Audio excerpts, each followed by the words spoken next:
Hi, Meryl. Paul, This is actually the last in our series of the Education for Sustainability 101.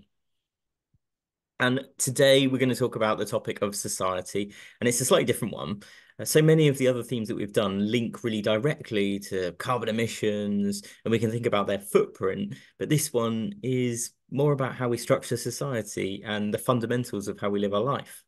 yeah, thinking about society and politics and the structure that govern our life can be challenging, especially to young people. But they're some of the most important and fundamental conversations we have to facilitate action and drive change. So we know that there's great inequality in society, both maybe within a country like the UK, but also between countries. And the concept of climate justice is so important to any thinking about sustainability.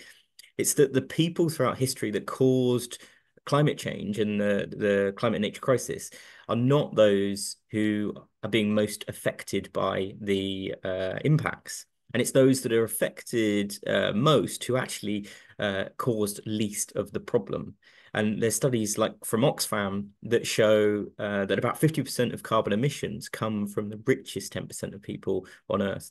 And just to put that in context, minimum wage in the UK would put you in the top 10% richest people on Earth. And I think that's really useful to give some context to maybe our lifestyle in the West and how that compares to the majority of people around the world. And actually, it's the richest 1% who emit as much of this planet heating pollution as two-thirds of humanity. Yeah, the numbers are crazy sometimes, aren't they? So, what are some of the big questions in our society theme?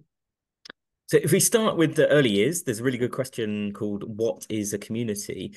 And it explores ideas of identity and sense of community. And the outcomes for this are to raise some money for something in their local community. And it could be through an action or an event. And then at Key Stage 3 and 2, sorry, at Key Stage 1 and 2, there's a question of who's in charge. And I really like this one because when we go and visit schools, when you ask that question, children often reply with the king. And it just shows how often young people have got, they hold misconceptions about maybe who holds responsibility in society. And I think even some of those continue through into adulthood. So yeah, that disconnect is often seen as a source of anxiety when young people don't necessarily know that they can have a positive impact where they live and on on the wider world. So we're just doing an event for World Water Day in school, and the pupils are going to do a cake sale. They love their cakes, but they're going to sell the cakes, and they're raising money not only for water butts and a rain garden in my school, but they're also raising money for toilet twinning in other parts of the world, such as Malawi. Yeah, and this series of lessons, it's the one all about who's in charge, kind of explores the role of the police and the government and key people in society, and thinking about, the example you just give around charity as well, the role of charity in society. And the outcome of those lessons is to produce actually a poem. It's more of a creative outcome where they can then explain how people can have a positive impact on the world. And for that, we refer to some resources from the Poetry Foundation to really help support the skills around writing a poem. This sounds really interesting. What other questions are there? So another one is who does the Earth belong to? And it starts by exploring how the Earth was formed, looks at why the Earth is special and where and when life began, as well as ideas of migration. So where did people begin and how have they moved across the planet? And we use some resources from the Natural History Museum for much of that.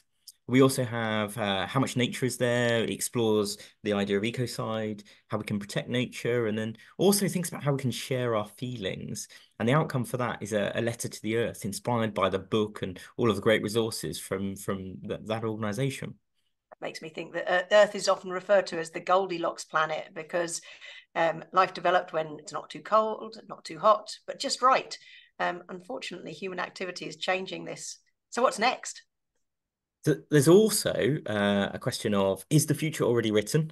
There's one called How Important is Play?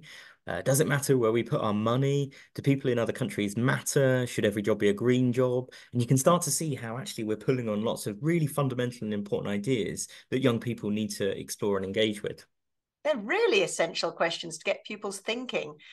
They lend themselves to philosophy for children, which offers a way to open up children's learning through inquiry and the exploration of ideas. Yeah, I love it. Yeah, and we've seen this, in schools that we visit, in particular, Minchinhampton. This style of kind of philosophy for children is just embedded across everything they do. And when you walk into a classroom and there are a group of young people sat in a circle having a really respectful and open discussion, yeah, it's a really appealing approach. Really change education. So, what organisations are already doing great things in this space? Well, I think we have to mention John McClaverty at Oxfam. He's the Education and Youth Advisor there at Oxfam GB. He's doing some amazing, wonderful projects across the country. There's also Red Cross have got some great resources, and also then the British Council still have some resources that explore these wider social issues around the climate and nature crisis.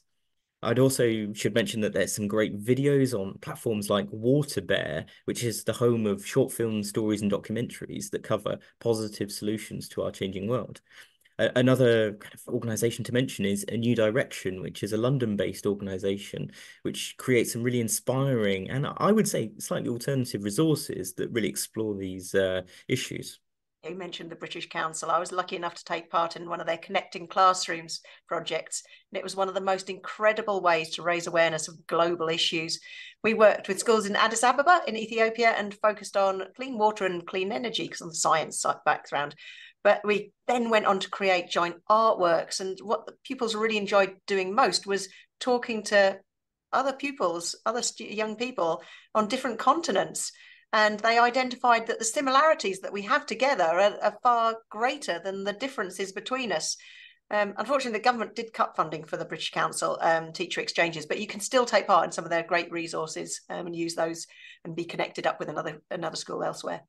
It sounds like an incredible experience, and definitely engaging with these wider aspects and fundamental questions around society, but also opening up to how other people live around the world is really important. Absolutely. So, what are the two key takeaways on society, on our theme of society? Well, there's so much potential here to open up young people's imaginations and understanding of the world. And particularly, that might be to promote action and to focus on youth voice. Now, firstly, I would suggest taking part in a campaign which promotes system change. And it could be something like Oxfam's Send My Friend to School, which is one kind of challenging governments around the funding of education. A second one could be to include a philosophy for children discussion in your lessons. And you might do that by choosing one of the big questions that we've suggested, and then you can help facilitate young people to research ideas and then to discuss them in a really open platform. Absolutely. So, I mean, we talk about climate education, and it's really not enough just to understand for children to understand the causes and consequences of global warming. That will cause anxiety, but getting them to take action and it can bring people together and make them become agents of change. And, it's a really refreshing way to look at the world. Society is essential. Definitely. So thank you so much for this discussion, Meryl. And we'll have to wait and see what we do next. Thank you. Bye.